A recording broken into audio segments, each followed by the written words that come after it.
Welcome. I hope you all are doing well. Today, we bring you a fascinating and mind-blowing story. This is not just a tale but a reality that will make you think deeply. So, let's dive into this amazing journey. Slave Narratives, a folk history of slavery in the United States from interviews with former slaves, Volume 3, Frank Berry. Frank Berry, living at 1614 West 22nd Street, Jacksonville, Florida, claims to be a grandson of Osceola, the last fighting chief of the Seminole tribe.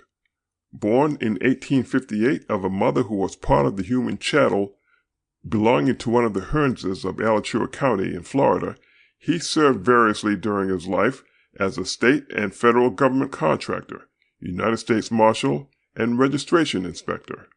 Being only 8 years of age when the Emancipation Proclamation was issued, he remembers little of his life as a slave. The master was kind in an impersonal way, but made no provision for his freedmen, as did many other Southerners, usually in the form of land grants, although he gave them their freedom as soon as the proclamation was issued. Berry learned from his elders that their master was a noted duelist and owned several fine pistols, some of which have very bloody histories. It was during the hectic days that followed the Civil War that Berry served in the aforementioned offices. He held his marshalship under a Judge King of Jacksonville, Florida.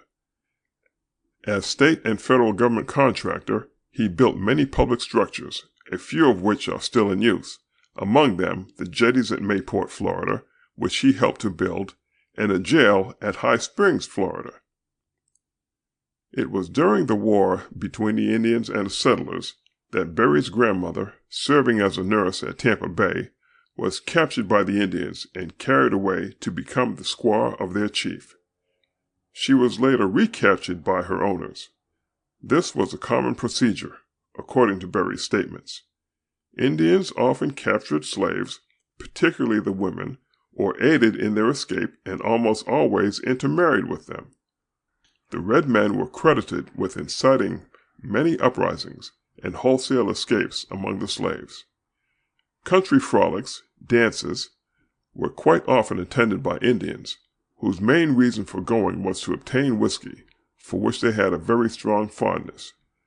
Berry describes an intoxicated Indian as a tornado madman and recalls a hair-raising incident that ended in tragedy for the offender. A group of Indians were attending one of these frolics at Fort Myers, and everything went well until one of the number became intoxicated, terrorizing the Negroes with bullying and fighting anyone with whom he could pick a quarrel.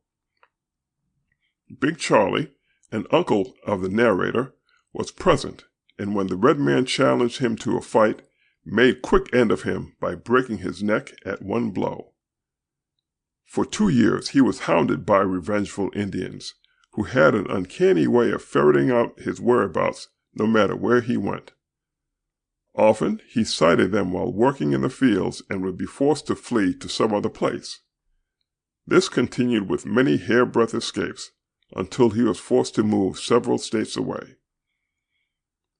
Berry recalls the old days of black aristocracy when Negroes held high political offices in the state of Florida, when Negro tradesmen and professionals completed successfully and unmolested with the whites.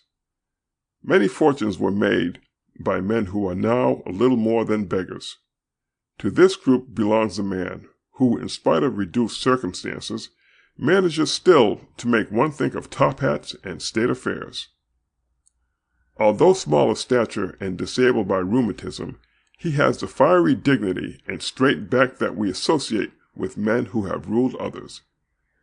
At the same time, he might also be characterized as a sweet old person, with all the tender reminiscences of the old days, and the childish prejudices against all things new. As might be expected, he lives in the past, and is always delighted whenever he is asked to tell about the only life that he has ever really lived.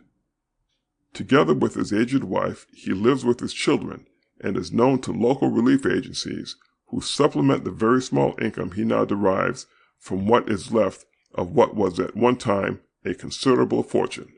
This was today's story. I hope you liked it. If this story touched your heart, be sure to share it with others. We look forward to your valuable feedback. Until then, take care and keep us in your prayers. Goodbye.